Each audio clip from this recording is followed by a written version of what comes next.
शुभ खातर वाहती पान शुभ खातर वाहती पान शुभ खातर 16 वर्षाचं होत भातर असा शूर छत्रपती हलकर असा शूर छत्रपती हलकर असा शूर छत्रपती हलकर माझ्या राजाला पकडण्यासाठी खानानं थक्कात मांडलेला पैजेचा विडा उचलला आणि गर्जना केली जगत्र जननी माय भवानी कुलस्वामिनी प्रसन्न हो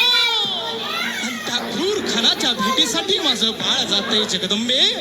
त्याला यश दे आणि मंडळी अखेर भेटीची जागा ठरली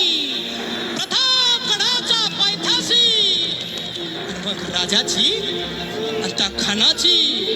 भेट झाली ती कशी म्हणा कशी कशी आलिंगन दिलं राजाला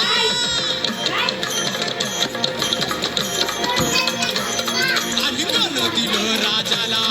कप्तान दाबी मानाला वार कट्यारीचा त्यानं केला गाठीवर खाव घातला राजानं डाव वळखला बादशाहनं केलं वारलं फाडले त्याच्या उदराला